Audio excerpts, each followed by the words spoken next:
Bueno, buenas noches, estimado público. Para esta ocasión tan especial e importante, me ha pedido el señor rector de la Universidad Francisco Marroquín que diga algunas palabras sobre la rebelión de Atlas. Bueno, habría tantas cosas que podría decir sobre esta novela.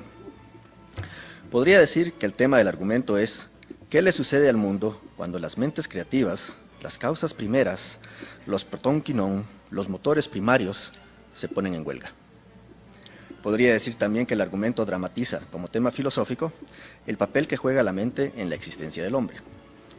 Podría decir que presenta y demuestra una nueva filosofía moral, la moralidad del egoísmo racional. Podría decir, como dice en la contraportada de la novela, que es una obra de misterio, mas no trata del asesinato de un hombre, sino que el asesinato y resurrección del espíritu humano. El lector encuentra al principio una serie de sucesos aparentemente inconexos. Un industrial brillante, Francisco d'Anconia, abandona todo propósito productivo y se convierte en un inútil playboy. Un gran músico y compositor, Richard Halley, renuncia a su carrera la noche de su triunfo. Un mundialmente distinguido filósofo, Hugh Axton, abandona su cátedra en la universidad y elige trabajar como cocinero en un comedor. Un pirata que anda suelto en alta mar, Ragnar Daneskjöld, ataca y roba los barcos mercantes del gobierno. Una serie de dedicados hombres de negocios se retiran y desaparecen sin explicación. Los restos abandonados de un nuevo tipo de motor, que podría haber revolucionado la industria, son encontrados entre los escombros de las ruinas de una fábrica. Y por encima de todo, en la oscuridad creciente de una civilización que se desmorona, en los momentos de angustia y desesperación, la gente pregunta sollozando, sin saber exactamente lo que significa, ¿quién es John Galt? ¿Y quién es John Galt? ¿Es acaso un destructor o un libertador? Conforme se desarrolla la historia, Dagny, la heredera de los ferrocarriles Taggart, y quien le declara la guerra a los huelguistas, sospecha que hay una conspiración consciente detrás de los sucesos que ve. Sospecha que un destructor drena deliberadamente al mundo de sus cerebros. Finalmente, poco antes de que Galt aparezca en la historia, conoce el origen de la expresión ¿quién es John Galt? El misterio se resuelve al descubrir e identificar las implicaciones filosóficas en la evidencia que nos presenta Ayn Rand. Cuando el lector llega finalmente a la solución, el significado y necesidad de todo lo que ha presenciado aparece en retrospectiva como simple y evidente. Nathaniel Branden, en su análisis del método literario de Ayn Rand, hace ver que es epistemológicamente significativo el que Ayn Rand haya escrito La rebelión de Atlas en forma de un misterio. El lector encuentra en la narración hechos y evidencias, no aseveraciones arbitrarias que deban aceptarse por fe. El reto que le provoca a la obra consiste en usar su propia mente para interpretar la evidencia que se le presenta. De hecho, se encuentra en la misma posición que los actores en la novela, quienes observan los eventos a su alrededor y luchan por entender sus causas y significados. La verdad completa se conoce solo cuando se ha visto suficiente evidencia para formarse un juicio razonado. Una de las características más impresionantes de la rebelión de Atlas es su integración. La novela nos muestra un sistema filosófico completo. Nos deja ver una epistemología, metafísica, ética, política y psicología interrelacionadas en la actitud del hombre hacia su trabajo, en el amor, en los negocios, en las relaciones familiares, en las universidades, en la economía, en el arte, en la prensa, en la ciencia, en las relaciones diplomáticas, en el sexo y en el gobierno. Nos presenta una visión unificada y extensa del hombre y de su relación con la existencia. Los discursos filosóficos que encontramos en la narración son parte necesaria e integral del argumento, de la acción dramática y de la resolución final de la obra. Su inclusión no ha sido arbitraria. La disertación de Francisco d'Anconia, por ejemplo, sobre la naturaleza del dinero, en la fiesta de la boda de James Taggart, tiene el propósito de liberar a Hank Rearden, de darle las armas intelectuales que necesita y de conducirlo a la huelga. El parlamento del vago, quien fuera un día obrero de la 20th Century Motor Company, no es solamente una disertación abstracta sobre lo ominoso del slogan de cada quien de acuerdo a su habilidad, para cada quien de acuerdo a su necesidad, sino que es una explicación del suceso crucial que motivó todos los eventos subsecuentes de la historia. La alocución radial de John Galt es necesaria para explicarle al mundo cuál es la naturaleza y causa del desastre que se le ha venido encima, así como para establecer las condiciones para que los huelguistas retornen. Importante es observar que no hay ninguna idea en los discursos que no haya sido ilustrada por las acciones de la historia. A pesar de la tremenda complejidad de la estructura, cada personaje, cada carácter, cada acción y cada suceso tienen un propósito dramático y filosófico. Todos están amarrados al tema central y todos están integrados entre ellos. Nada es superfluo, nada es arbitrario, ni nada es accidental. Conforme se desarrolla la historia, se observa por encima de todo la cualidad de la trama de ser implacable e irresistiblemente lógica. Un ejemplo es la presentación de Eddie Willers en el primer capítulo y en el capítulo final de La Rebelión de Atlas.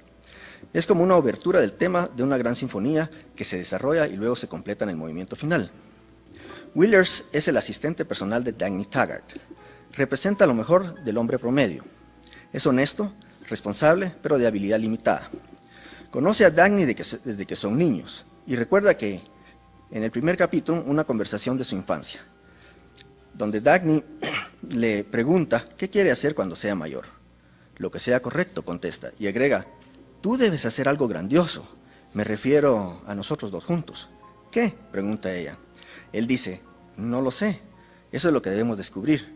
No solo lo que dijiste, no solo negocios y ganarse la vida, cosas como ganar batallas o salvar gente de incendios o escalar montañas. ¿Para qué?, pregunta ella. Él dijo, el sacerdote dijo el domingo pasado que siempre debemos buscar lo mejor dentro de nosotros. ¿Qué supones que sea lo mejor dentro de nosotros? No lo sé, tendremos que descubrirlo. Ella no contestó, miraba los rieles del ferrocarril. En el último capítulo, Eddie se encuentra solo en medio de una pradera desolada, a bordo de un tren Taggart que está parado y abandonado. Eddie no quiere abandonarlo. Es para él el símbolo del mundo civilizado que ha perdido. Desesperadamente mueve las palancas del motor inerte en un intento vano de echarlo a andar. Entonces recuerda su conversación de la infancia con Dagny. Entonces dice, Dagny, en nombre de lo mejor que hay en nosotros, debo echar a andar este tren. Dagny, eso es lo que era. Y tú lo sabías entonces. Y yo no. Tú lo sabías cuando volteaste a ver los rieles. Yo dije, no negocios y ganarse la vida. Pero Dagny, negocios y ganarse la vida, y eso en el hombre que lo hace posible, eso es lo mejor dentro de nosotros. Eso era lo que había que defender. Hermoso, ¿no? La integración se da hasta en los nombres de los distintos personajes, ya que estos nombres describen a los mismos. Por ejemplo, John Galt es el inventor, es la causa primera, es el libertador. Y John es un nombre hebreo que significa Dios es misericordioso o el Señor es benevolente. Y Galt es irlandés y significa inteligente. Y realmente ese es el papel de Galt en la novela. Francisco d'Anconia, el multimillonario empresario, dueño de minas de cobre, el argentino, digamos, él, ¿verdad?, que tiene minas de cobre por todo el mundo. Francisco es un nombre latino, de latín, que quiere decir terrateniente libre. D'Anconia es una composición de un nombre celta que viene de Angus, que es el espíritu celta del amor, la risa y la sabiduría. Y él era sumamente inteligente y además es el que aparece como playboy en la novela. Hank Rearden, el industrial del acero. Hank es del alemán antiguo y quiere decir mandatario de un estado o propiedades. Y Rearden, consejero o abogado protector. Y Rearden es en cierto sentido eso en la novela. No quiero decirles por qué para que la lean. Richard Halley, el gran músico y compositor. Richard es del alemán antiguo, Richard, mandatario poderoso. Y Halley es del irlandés que quiere decir ingenioso, el músico ingenioso. Ragnar Daneskjöld es el pirata, ¿verdad? Y Ragnar es un nombre escandinavo que quiere decir ejército poderoso.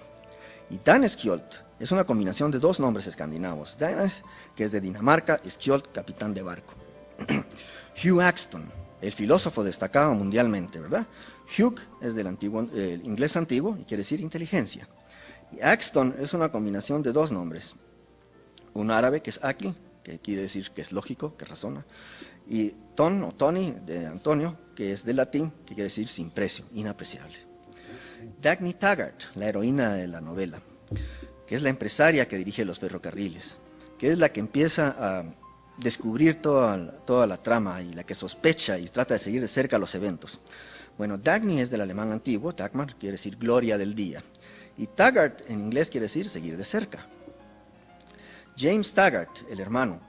James es una forma de Jacobo, en inglés James, que es Jacobo hebreo, y quiere decir suplantador, el que ocupa fraudulentamente el lugar de otro. Eddie Willers, el asistente de Dagny, ¿verdad? Eddie es del inglés antiguo y quiere decir de la casa del hombre rico. Es decir, el asistente vive en la casa del hombre rico. Y Willers, del alemán antiguo, el que quiere, el guardián determinado, que ese era su papel. Entonces, hasta los nombres digamos, ya nos describen los personajes. Cierto, sí, podría decir esto y más. Sin embargo, quiero decir que lo que la obra significó para mí cuando la leí por primera vez, cuando apenas contaba con 20 años de vida, hace mucho tiempo. Recuerdo haber pensado, esta es mi clase de mundo, este es el mundo como yo lo veo, estas son las clases de hombres con los que yo quiero conocer en mi vida. Me identifiqué con la proyección que Ayn Rand hace de un sentido de vida cuya esencia es una visión benevolente de la existencia. Un universo en donde el hombre triunfa, en donde es posible la felicidad y la realización personal, aunque ésta no esté garantizada, pues depende de la eficiencia del propio esfuerzo. Su sentido de vida no fue nunca tocado ni manchado con implicaciones trágicas ni con catástrofes metafísicas. Sus héroes, los intelectuales, los industriales, los hombres de negocios, los creadores de riqueza, los hombres de la mente, pasaron a ser, para este entonces joven aristotélico, los más importantes miembros del panteón de mis héroes. Encontraron su lugar, el cual aún tienen, junto a Aristóteles, Einstein, Miguel Ángel, Nietzsche, Le Corbusier, Frank Lloyd Wright, Sherlock Holmes, Hercule Poirot, Perry Mason y Thomas Jefferson.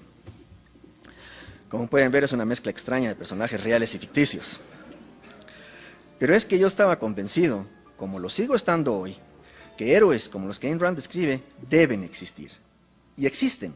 Como prueba, la señalo a ella misma, a quien conocimos en Boston un día con mi querido amigo Anton Schlesser. La rebelión de Atlas me permitió la experiencia de ver como una realidad concreta, inmediata y plena mis valores más preciados. Me dio un momento de felicidad metafísica, un momento de amor por la existencia. Me hizo decir, me alegro de haber existido para haber experimentado esto. Realmente envidio a quien leerá por primera vez La rebelión de Atlas, pues es una experiencia irrepetible. No obstante, esta novela es tan rica en acción dramática, de estilo tan virtuoso, tan imaginativa en sus descripciones con triples significados, tan llena de contenido filosófico que uno puede volver a leerla y releerla y siempre descubrir nuevos valores que se escapan en las primeras lecturas. Deseo felicitar al Dr. Freddy Kaufman por la iniciativa que culminó con la traducción y publicación sin censura de estos bellos ejemplares que hoy nos presenta aquí. Y por último termino con una cita de Ayn Rand. El propósito de la moral es enseñarte, no a sufrir y morir, sino que a disfrutar y vivir.